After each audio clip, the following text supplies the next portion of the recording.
When people go missing, the majority of the time they turn up or are found well. However, there are cases of missing people who seem to have vanished without a trace. Despite the best efforts of search teams and loved ones, their disappearances remain unsolved and unexplained. So today, here at Unexplained Mysteries, we'll be taking a look at 3 mysterious disappearances.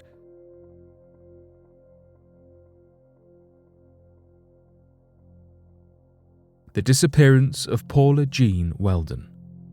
Vermont is one of America's most beautiful states. Running through it are the Green Mountains from Massachusetts to the border with Quebec in Canada.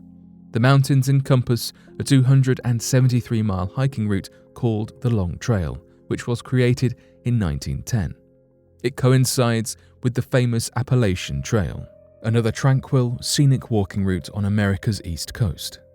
But the Long Trail is the route of choice that we are focusing on in this story. But for one family, however, 1946 was a year of hell. Paula Weldon was a regular student, studying art at Bennington College, Vermont. She worked shifts in the dining hall and after finishing up one afternoon, headed back to her dorm room to change for a hike she had not yet had the chance to undertake, the Long Trail in the Green Mountains. Paula told her friend that she would be gone for a few hours, and given her clothing choices, most definitely did not expect to be out after dark when the temperatures would almost certainly drop below freezing. December in Vermont is a long, cold, dark month.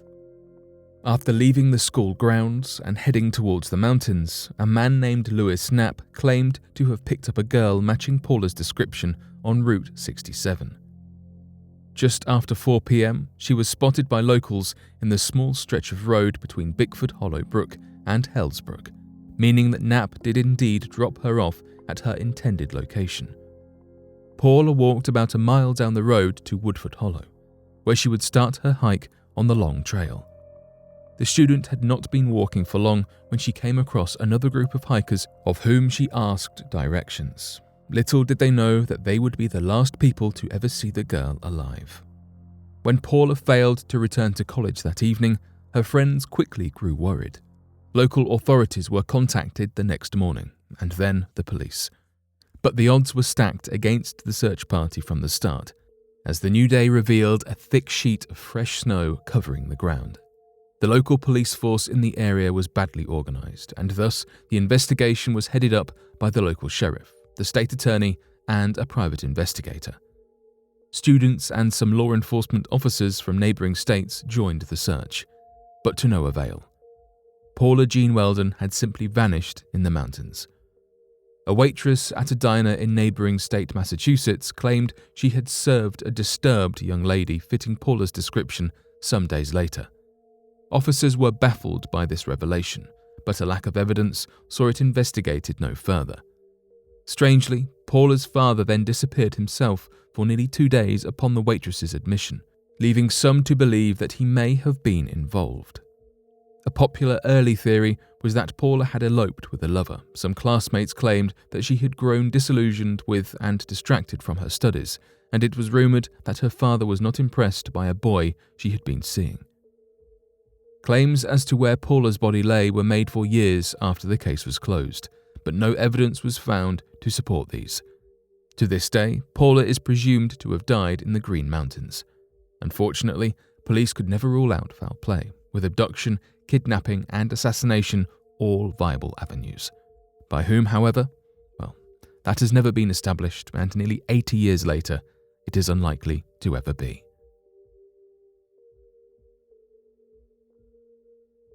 The remarkable journey of Anton Pliipa. Anton Pliipa is a Canadian man who shocked the world with a journey that ended more than 6,500 miles away from his home. Missing for 5 years, Anton had simply disappeared without a trace from his home in Vancouver back in 2012. But after being away from his home for so long, he was eventually found in the Amazon jungle. Anton managed to trek all the way from Vancouver to the Amazon rainforest with little more than the clothes on his back, making the journey largely barefoot. The former humanitarian worker had worked all over Canada for various organisations, while suffering from suspected schizophrenia, which caused his family great concern when he failed to show up back at his home. After 5 years, the family had given up on hope. This was until they randomly got a call from the Brazilian police force just after Christmas. A Canadian-born Brazilian cop, Helenise Campos, spotted Anton after recognizing him to be a foreigner. She originally thought he was a beggar. She saw Anton walking down a dirt track in bare feet, unwashed and unshaven, wearing Bermuda shorts and a vest. He was carrying no passport or any other form of identification. The police officer was eager to find out who the man was. With the help of several international agencies and embassies, she was able to track down his family back in Canada, who agreed to fly to Brazil to be reunited with Anton. His family were stunned. Though they had given up all hope in finding Anton, 5 years later they found him at the end of his incredible journey. Anton, who has since been put back on his schizophrenia medication, had managed to travel through at least 10 different countries from his home in Canada, including the United States, Mexico, Guatemala, Costa Rica, Panama, Colombia, Venezuela, Argentina, and finally Brazil. He managed to travel through all these countries with no passport and with little more than the clothes on his back. Anton's brother said he had traveled all that way for one purpose: to visit the National Library of Buenos Aires in Argentina. After he had made it all that way to the library, he was denied entry because he had no identification. This is when he decided to travel to Brazil instead. Anton later described how he managed to survive. He said he had picked fruit and other berries along the way, scavenging through bins to try and find clothes and other food. He also said that he was robbed of the very little things he did have, and this happened numerous times while he was on his colossal trek. Yet, while he ran into some bad people on his amazing journey, he also said he received more generosity, especially in recent times. "I've never felt alone," he said. "It's been a lot of thinking for years. Sleeping in the open. It's very simple to live. We do not need many things." While he was trekking the Amazon, he had managed to avoid all kinds of dangerous animals, including highly venomous spiders and snakes, as well as jaguars and caiman. After spending 5 years on the road, however, once Anton had been transferred to a Brazilian mental institute to await his family's arrival, his brother claimed that Anton's health began to deteriorate. He had spent years surviving off the streets and nature, and found it hard to adapt to life indoors. His family arrived, and Anton began to regain his health after seeing his family once again. His brother said, "We got him just in time." Anton went on to tell the BBC, "I know that I am very lucky to be alive. I am very happy to be able to return to my family." Despite having spent so long in South America, he still can't speak any Portuguese or Spanish, and found it very difficult to have any other human interaction during his time on the road. He would sometimes catch a ride as a stowaway on a truck whenever he could, but still travelled most of his journey on foot. Now Anton has since returned to Canada to live with his brother, sister-in-law and their children in downtown Toronto. His story is one of hardship and inspiration.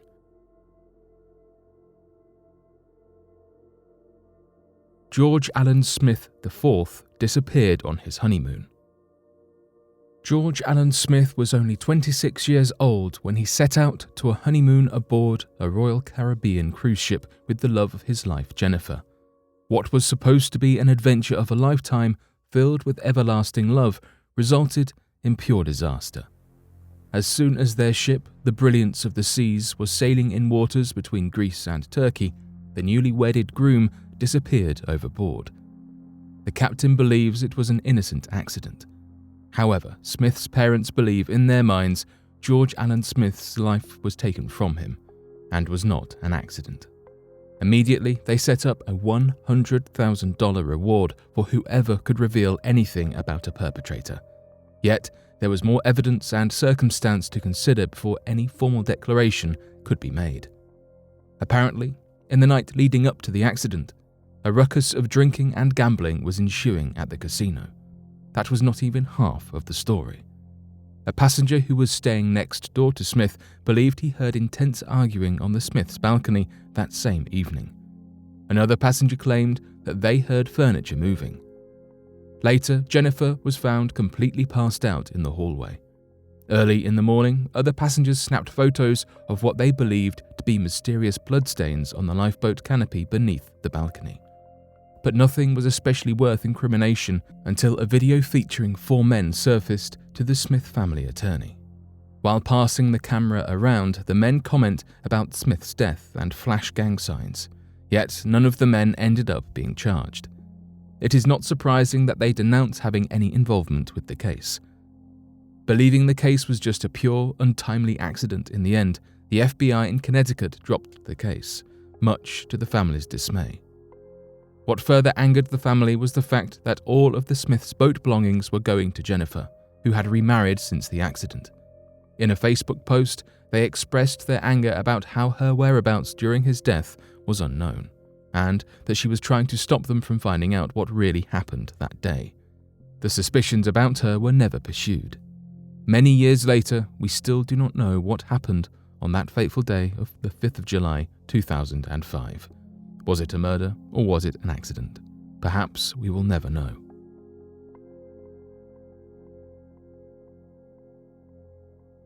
But what do you make of these mysteries and disappearances? Be sure to let us know your thoughts in the comment section below and help us by growing this community while working to solve these unexplained mysteries. Thank you for watching, and don't forget to subscribe for more videos.